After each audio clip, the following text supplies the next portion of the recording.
دنیا میں سب سے زیادہ غریب انڈیا میں پائے جاتے ہیں. دنیا میں سب سے زیادہ ان امپلائڈ پرسن انڈیا میں پائے جاتے ہیں. دنیا میں سب سے زیادہ suicide cases due to unemployment India میں ہوتی ہیں.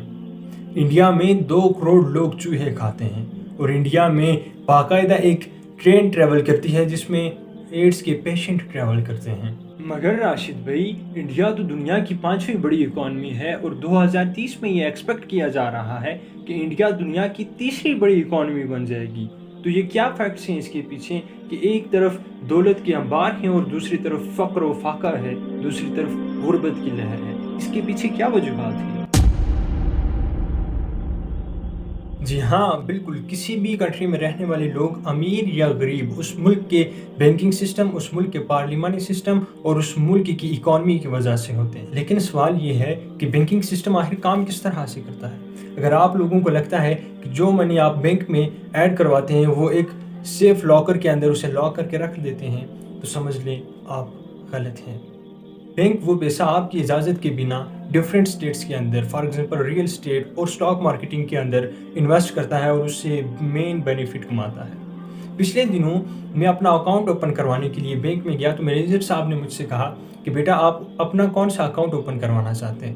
تو میں نے کہا کہ سر میں اپنا کرنٹ اکاؤنٹ اوپن کروانا چاہتا ہوں. سر نے کہا کہ بیٹا کرنٹ اکاؤنٹ میں آپ جسٹ 10 لاکھ روپیہ رکھ سکتے ہیں، اس سے زیادہ آپ منی کرنٹ اکاؤنٹ میں نہیں رکھ سکتے، جبکہ سیونگ اکاؤنٹ میں آپ زیادہ پیسے رکھ سکتے ہیں. اس بات نے مجھے سوچنے پہ مجبور کر دیا کہ آخر دونوں میں فرق کیا ہے. کرنٹ اکاؤنٹ ایسا اکاؤنٹ ہوتا ہے جس میں نو لاس اور نو گین کی کنڈیشن ہوتی ہے. اس میں آپ کے پیسے نہ تو ضائع ہوتے ہیں نہ ان پہ پروفٹ لگتا ہے، جبکہ سیونگ اکاؤنٹس میں آپ کے اکاؤنٹ پر ایئر 10% اور 12% آپ کے منی کے ساتھ اضافہ کیا جاتا ہے، جو کہ اسلامک ریفرنس سے بالکل ناجائز ہے اور سود ہے.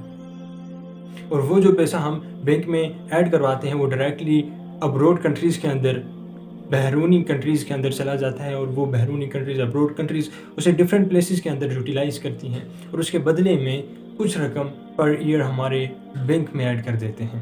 جیسے ایک ٹانگے والا گھوڑے کے ساتھ کرتا ہے کہ اصل کمائی تو ٹانگے والے کی ہو رہی ہے، اور گھوڑے کی زندگی کی تار کو برقرار رکھنے کے لیے اسے چند رقم کی کچھ خوراک کھلا دیتا ہے تاکہ اگلے دن اس سے ہی کام لیا جا سکے. یہودی کا اگر علاج ہے، جیسے آپ نے سنا تھا بچپن میں کہانیاں، دیو کی جان ایک طوطے کی گردن میں ہے، طوطے کی گردن مروڑ دو گے دیو مر جائے گا. یہودی کی جان سود میں ہے. یہ سارا ہتھ کنڈا اس کا جو ہے، جو ورلڈ ڈومینیشن یہودی چاہ رہا ہے، وہ مالیاتی نوعیت کی ہے. وہ اپنی حکومت قائم نہیں کرنا چاہتا. حکومت کے تو بڑے کھکھیڑ ہوتے ہیں، بڑی ذمہ داریاں ہوتی ہیں، لوگوں کی تنقیدیں سننی پڑتی ہیں، بھوکے بھیڑیے کبھی ٹوٹ پڑتے ہیں. لہذا ان کو چھوڑو، حکومت وہ خود کریں. ہاں وہ محنت کریں حیوانوں کی طرح، ملائی ہمارے پاس آتی چلی جائے، زندہ رہنے کی حد تک تو ان کو دیں گے.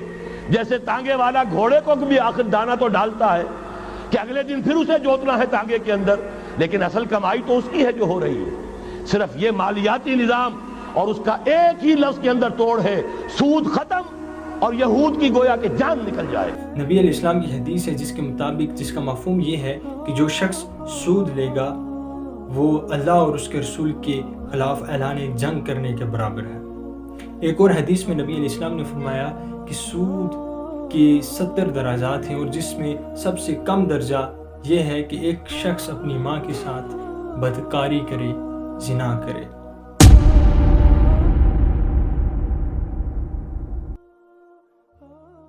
تو دیکھا آپ نے کہ انڈیا دنیا کی 5ویں بڑی اکانومی ہے، اور سودی کاروبار کی وجہ سے ایک طرف دولت کے انبار ہیں تو دوسری طرف فقر و فاقہ ہے، دوسری طرف بھوک کی لہر ہے، دوسری طرف ان امپلائمنٹ کے کیسز ہیں. یہ حساب نہ صرف انڈیا کے ساتھ ہوا ہے بلکہ ڈیولپ کنٹریز جیسے کہ USA میں بھی یہی کیس چل رہا ہے. سودی کاروبار کی وجہ سے ایک طرف دیکھا جائے تو USA دنیا کی بیسٹ اکانومی ہے، تو دوسری طرف اس کے غریبوں کو دیکھا جائے تو دیکھیں کس طرح سے وہ ذلت اور رسوائی والی زندگی بسر کر رہے ہیں. بے شک اسلام نے ہمیں مکمل زندگی گزارنے کا بہترین طریقہ ہمیں بتایا ہے.